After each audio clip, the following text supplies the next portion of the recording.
Hello everyone. Today I am here with you to share something different uh, based on archaeology or specifically archaeobotany. First of all, I would like to introduce what is archaeobotany. Archaeobotany is the subfield of archaeology, but the different thing is that here we can just talk and research about seeds or ancient plant remains. There are many different types of archaeobotanical research through which the research has been executed. If we talk about macro,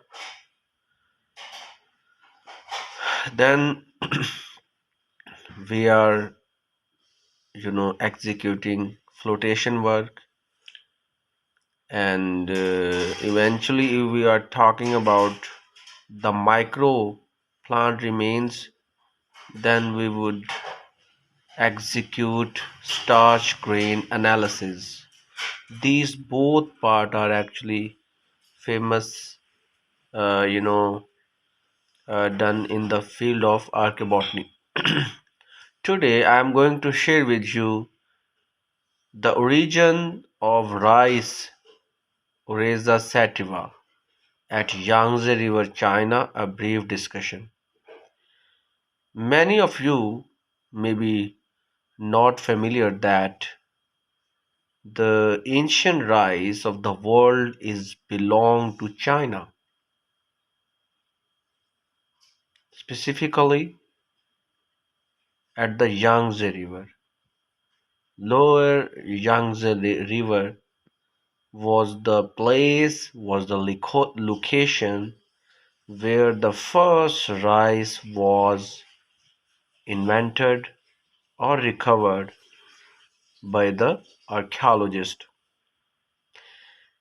I'm going to share with you my very small article or blog on the origin of rice.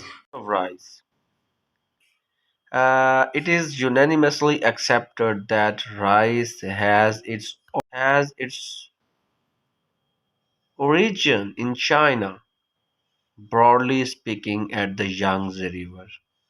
And Yangtze River is situated in the southern China, and there are many sites in the southern part of China that have very brief history of the rice. The Chinese traditional sayings also proved that the origin of rice belongs to China. In China, the legends are really important. The people believe and they have totally trust on the ancient sayings in China. And it is also written in the legends of Chinese history that the ancient rice of the world is belong to southern part of China. If we peep into the past, the disputed dates of the past domesticated rice range from 10,000 to 4,000 BP technically. BP before present. In past times, there was a lack of systematic archaeobotanical practices such as consistent systematic flotation, large quantitative sampling programs, detailed analysis of the weed floras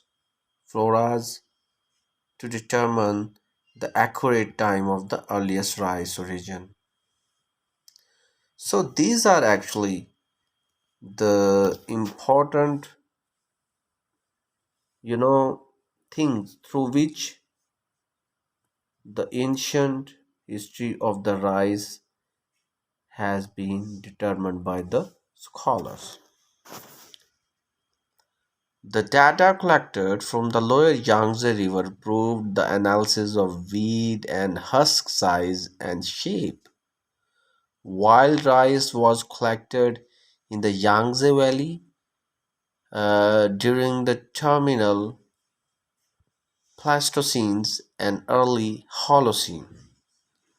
Phytolith analysis at Shanrandong and Daitongshan sites shows that the rice was a wild resources at site with some of the world's the earliest pottery at 15,000 years ago.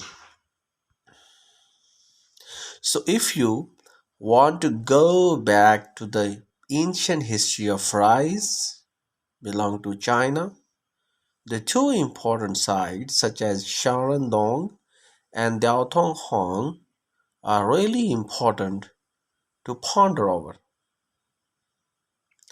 Rice husk, rice husk tempered pottery was present in the Yangtze by 10,000 to 8,000 BP. For example, at Shangshan, this site is really important in this regard. Valuable researches also proved that in the past time, rice has been the best source of the economy of the Yangtze River and to somewhat Huai River of China. After this, some other important sites of China like Pangtushan and Pashitang has also ancient clues of the rice. But morphologically, these above mentioned sites have not been given much attention later on.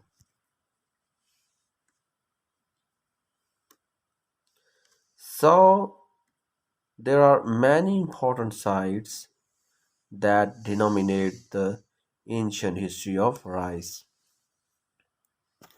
Later on, the same region of the Yangtze River, Kwahachao, was another site, has also clues of the rice belong to 6000 to 5400 BC, but morphologically a bit different than other sites. Another important site of the China is Himudu. Himudu site also have the ancient, you know, the wild rice and the clues of wild rice from Himudu is really really important. And this site has the remains of early rice with cones and chaff, which shows the full length of domestication of the rice there. Additional evidence for a local domestication process at this time in the lower Yangtze comes from the morphometric data of both grains and phytoliths.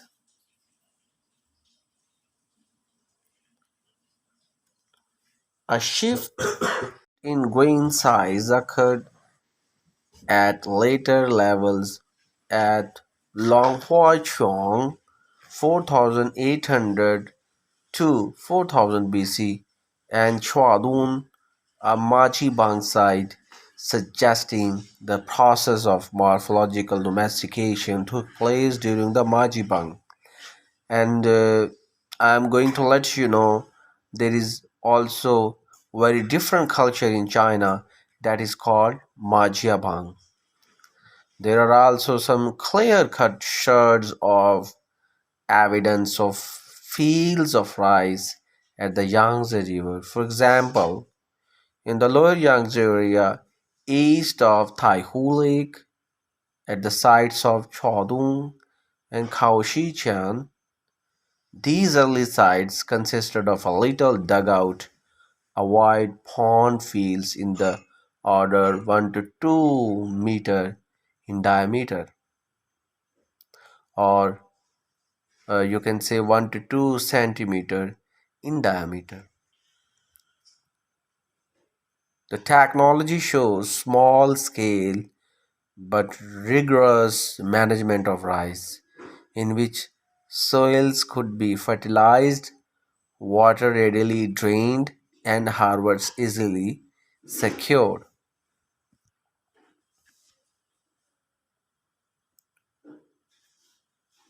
And it is really an important thing that the investigative of nuclear families at Changtoshan in the Middle Yangtze is also really an important. So Bashidang and Pangtoshan, these are also very important sites, and that can give us a very important clues about the ancient history of rice. The provinces of Fujian, Guangdong, and Guangxi, these are really, really important also. So,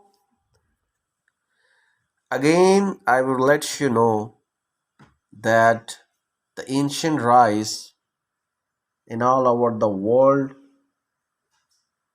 can be factually related to the Chinese culture, and this ancient Chinese culture tells really important stories and important agriculture at that time. As we all know that in China there is also very important dynasties, and these dynasties can also let us know about the prehistoric culture. And after having very uh, information important information about the ancient rice, we can show that the southern part of we can show that the southern part of China is really important if you are really interested to know the ancient agriculture based on Orisa sattva in all over the world. I'm also going to let you know that the ancient rice in China belongs to the Yangtze River, and the ancient millets belongs to the China existed in the Yellow River. So two important rivers in China, you know, give us the background of the ancient rice and millets consecutively or respectively.